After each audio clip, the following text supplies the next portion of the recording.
m'appelle Dina Ekanga, artiste plasticienne, vis et travaille à Kinshasa. Ma démarche artistique, je parle beaucoup plus sur les recours à l'authenticité. Comment est-ce qu'un Congolais ou un Africain peut résister dans sa culture.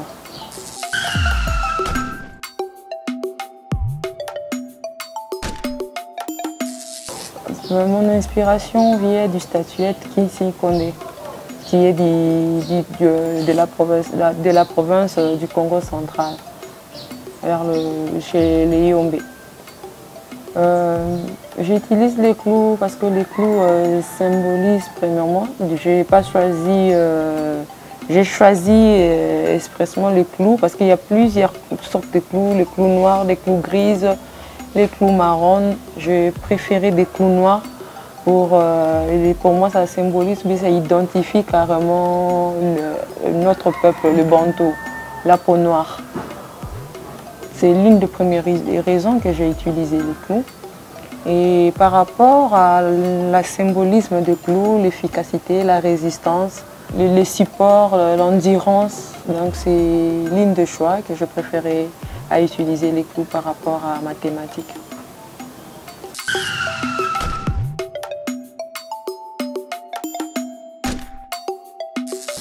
La toute première motivation, je l'ai pas su du premier coup. Parce que moi, je suis arrivée à l'Académie des Beaux-Arts. C'était pas vraiment par ma volonté. C'est les parents qui ont remarqué les dons que j'avais. Et du coup, ils m'ont orientée vers l'Académie des Beaux-Arts. En arrivant là-bas, avec le temps, c'est là où j'ai commencé à découvrir ce que je voulais réellement et ce que je voulais devenir. En me posant certaines questions. Parce qu'en arrivant à l'académie, tout tournait par un stylo, tout tournait par un crayon et tout tournait autour d'une image ou d'une peinture. Et moi, je me posais des questions. Et pourquoi on est censé seulement dessiner avec ces objets-là? Et je pense que c'était ça mon départ. Et je me suis créé une identité aussi. Et c'est là que je me suis dit aussi, je me suis imposée en tant que femme. Parce qu'à l'académie, il n'y a pas assez de femmes, il y a beaucoup plus d'hommes. Et le fait d'être un peu bousculée par ces hommes-là m'a donné aussi une endurance et des questionnements de me dire pourquoi on ne veut pas de nous ici et pourquoi on nous traite de faibles. Ça a créé en moi une résistance. Donc c'est pour ça que j'utilise des clous parce que ça symbolise un peu beaucoup de trucs pour moi. C'est quand je vis la première fois la statuette Kinsi Kondé, je me suis dit pareil. Pourquoi on a pris cette statuette-là et puis on l'a inséré tous ces clous? C'est en soulevant tous ces questionnements que je me suis créé une identité. Je me suis créé une philosophie et toute une démarche artistique.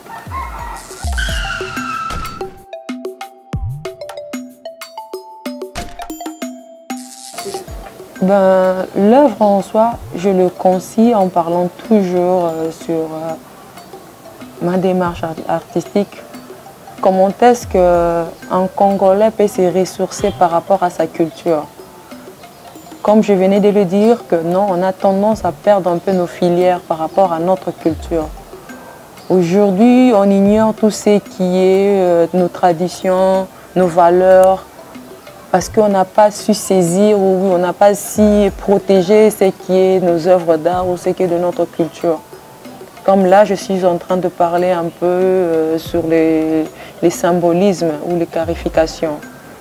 Les clarifications dans l'ancienne époque ou bien chez nos ancêtres, ça signifiait beaucoup de trucs. C'était toute une calligraphie qui symbolisait la beauté, qui symbolisait la religion, qui symbolisait un chemin de la ville. Donc ça symbolisait tellement de trucs que moi je me suis dit, bon, pour moi je dois l'exploiter et lui montrer comment est-ce que, d'où est-ce que nous venons. Aujourd'hui, les filles, les jeunes filles, on est en train de se maquiller, de faire des tatouages, de se mettre des crayons de beauté. On oublie souvent l'origine de cette histoire-là. Et tout ça vient de chez nous, de notre peuple noir, de nos ancêtres.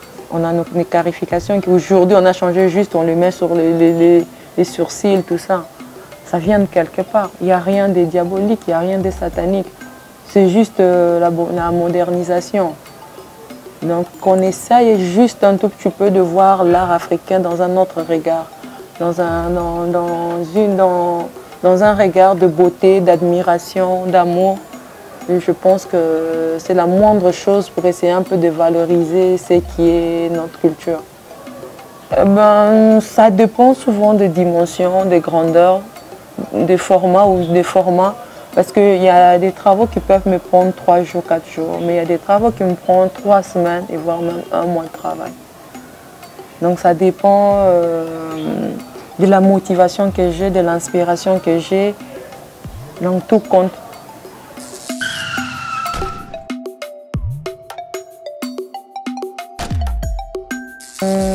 Le mot ajouté, c'est beaucoup plus par rapport à nos religions, à nos églises, à notre gouvernement congolais.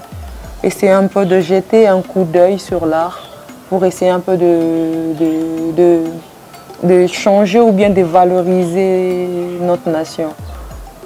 Parce que moi je me dis l'art c'est le soubassement de toute chose pour qu'on aille vers l'évolution. Si on ne sait pas reconnaître notre art, on aura du mal à évoluer. Parce que les deux points focaux, c'est la religion et la politique. Donc si ces 2 points focaux-là reconnaissent l'art, je pense qu'il y aura une énorme évolution dans notre pays. Le magazine SISIMI, c'est pour nous une opportunité de nous faire connaître, de connaître l'art et à faire découvrir l'art au public congolais. Donc c'est une porte d'ouverture.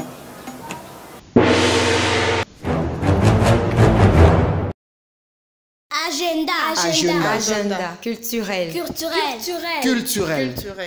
Agenda culturel.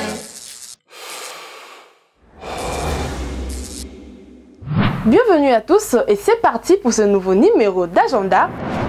Les collectifs Kipelo, en partenariat avec la planète culturelle SISIMI et l'espace Masolo, organisent pour la première édition une exposition collective et urbaine sous le thème Bisopé Toza. C'est une exposition qui mettra en lumière l'art plastique et la culture congolaise. Comment soumettre sa candidature? C'est simple, il suffit d'introduire votre CV, votre nom, votre numéro de téléphone, votre adresse électronique, une lettre de motivation et des images de vos œuvres à présenter au comité de la sélection. À savoir que la date limite de dépôt des candidatures est le 22 octobre 2020. Pour toute information, vous pouvez contacter les numéros qui s'affichent. La Menu du Vieux Mafieux, un film de l'acteur comédien Enoch Kyombo, sera diffusé en avant-première le dimanche 25 octobre 2020 à partir des 18 h. Au Centre culturel SISIMI, survenu sur 72-78, 7e rue illimitée résidentielle.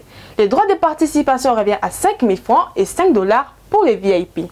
Vous pouvez acheter sur place le même jour ou encore faites vos réservations au numéro qui s'affiche. Allons du côté cinéma, Wallonie-Bruxelles vous offre une semaine de projection des films africains qui aura lieu du 20 au 23 octobre 2020 à la planète culturelle SISIMI à partir des 18 h. Pour plus d'informations, veuillez nous contacter au numéro qui s'affiche. J'espère que c'est noté. On se retrouve au prochain numéro. Ciao, ciao! Prochainement. Je réponds au nom de Mohamed Lissongo. Je suis un artiste, un peintre, un plasticien. C'est d'abord muet, les gens ne comprennent pas ça. Le fait que les gens veulent comprendre une chose. Pourquoi? Parce que le graffiti, c'est seulement avec thématique. C'est ça le coronavirus. Le graffiti, plutôt, c'est qu'on a fait l'ordre, les haricots, les chiffres et une écriture.